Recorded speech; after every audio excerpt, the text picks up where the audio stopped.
Hey, Billy back here, and today I'm doing a book review on Riverdale the Day Before. So, what is Riverdale the Day Before? Well, I'm glad you asked. Riverdale the Day Before is what happens right before the start of the show. So, before we get to the mystery of what happened at Jason Blossom, we have the story of the day right before, literally. So it follows a day, but a lot happens in that day. So when we're starting this book out, Archie is lying to his dad and Jughead, and he has started a relationship with Geraldine or Miss Grundy, whatever you want to call her. He started a relationship with her, and it sort of starts out with that beginning. There were differences from the show to the book, as in at the end of this book, they actually don't stay at like a little open area. And they don't even have a tent like they do in the show. In the show, you see a tent. In the book, they actually go down to like a hidden formation under a bunch of trees where they can't be viewed. So it's completely different as far as where they stay and everything. There was no tent. Um, So that was a big difference there from the book to the show. Archie is really struggling because he's made plans with Jughead on the 4th of July, but they do bump into each other in the story, but the plans never come through. But he lied to his dad, saying that he was going to be staying at Jughead's place the night before. Jughead actually talks to Fred and Andrews and covers for him and says, "Yeah, that's the plan." So Archie lies. Jughead's still good enough a friend to cover for Archie. Uh, and, there's a lot of secrets being kept in this story, but Archie's story is pretty simple in this book. He's got his love interest of Geraldine Grundy. He misses Betty because she's not home. That's, his best friend, of course, girl next door. And he's just really struggling about who he is. Football, and then, of course, you have what if he wants to do music or football. So that is more fleshed out in this story.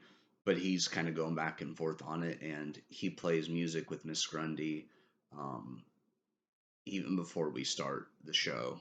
So the relationship is a little bit longer than what you see it in the show. It actually started.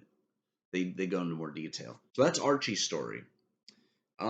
Betty has an internship in LA, and she really isn't she likes it at first, but she's not really getting her break. And then later in the book, she does get a chance to write some articles. One article is on wallpaper, and then another article is actually on Veronica, but it's deleted. And at first, she thinks someone's hacked into her account because somebody, probably Cleo, took her stuff and out of this room that's forbidden to take clothes out of, and says that Betty gets accused of it. We don't know that for sure, but somebody is definitely setting up Betty. Um, so Betty's upset. She's met a guy out in LA, but they just don't seem to be the best match.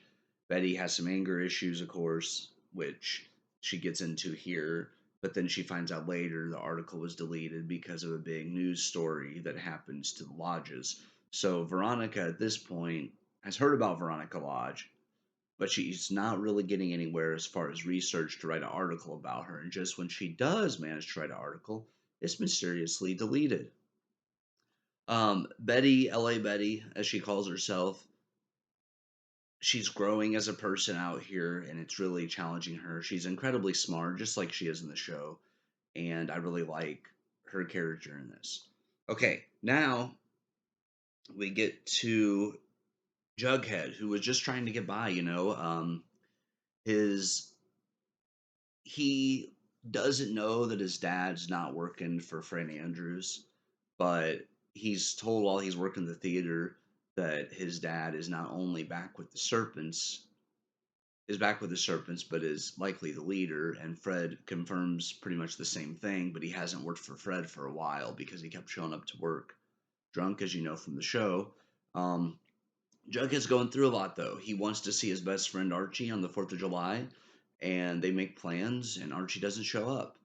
And spends a lot of time at Pops and at the Twilight Drive-In. You know, he walks around town a lot, even in the heat, because he doesn't have reliable transportation. And the kid's just getting by, but he's so smart that you just like in the show, you can't help but cheer for the kid. But his story was interesting. But he does call Jellybean and talk to her from the theater, um, and he says he's doing fine. He listens what Jellybean says, but he doesn't want to drop all of that on his little sister, and I don't blame him. But he definitely knows that stuff's going on in Riverdale, and he is very observant.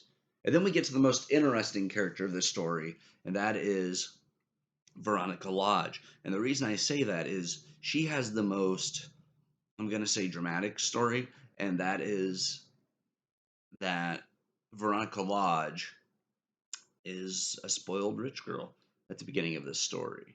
Um, she has Nick St. Clair as one of her friends, and as you know how that ends up in the show, he's horrible. And then she has Cam, and there was another friend, but they know that Hiram Lodge is about to fall, and they think Veronica deserves it because of the way Veronica is, but they're worse than she is. And so they don't tell her what's going to happen. And then when bad things do happen to Hiram, they just laugh at her in her face. So these three a-holes. So based on this, Veronica really shouldn't have been as charmed as she was by Nick in the show. But of course, this was made after the show, so and it could still be it could be canon, it could be part of the, storyline, but it wouldn't make as much sense given how Nick treats Veronica at the end of this book. He just laughs at her. So if he shows up in the show, she wouldn't talk to him at all. So obviously this was made afterwards. But in this book, don't like Nick either, and that's because I already had this idea of how he was like based on what happens in the show. I point at the TV like you guys can see it, but Veronica and Cheryl are basically Nick would have sexually assaulted Cheryl if it wouldn't have been for the Pussycats and Veronica stopping him. He is a piece of shit. That's all I'm going to say. And he's horrible in this book as well. Veronica's the it girl. She has pretty much an endless budget to be able to buy whatever she wants. So throughout the story, she's talking about this party they're getting ready for, and the annual 4th of July party at the lodges. She has her own home gym. I mean, she has a lot. She has access to whatever she wants, pretty much. But then her world comes crashing down, and her mom tells her they may have to move. And Veronica's like, "What, to the lake house?" And she's like, "No, because that's considered an asset of theirs." So she's telling her they may have to go to Riverdale. So this starts out that iconic scene when Betty is telling Archie, or trying to tell him how she really feels about him, and then a raven haired goddess walks into Pop's chocolate shop for the first time. And so I would say if you're a fan of the show and you want more, there's a lot I didn't tell you because I didn't want to spoil everything. I just tried to give you a general story. This is a must read if you are a big Riverdale fan.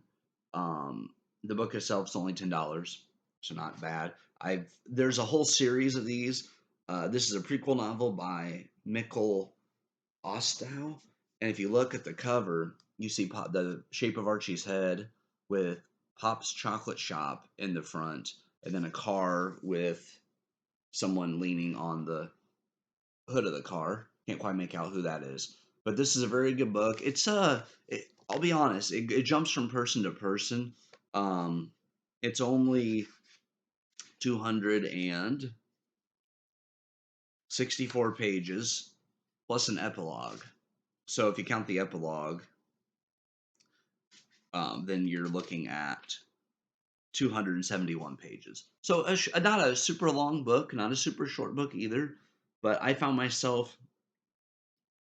reading this kind of off and on, but I enjoyed it, and I want to see what the rest of them hold. But that's my book review for now. Right now, I'm reading another book, and I will review it once I finished. I just started another book yesterday. I finished this book yesterday and started a new one. Or no, so I take that back. The day before yesterday.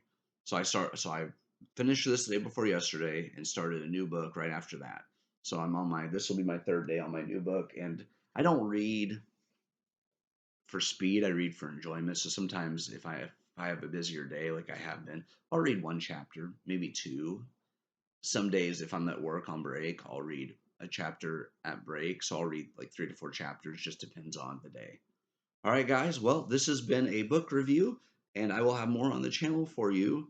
Look for another video later on today. I'm going to be doing another tier list soon, so look for that. Hope you're doing well. Take care.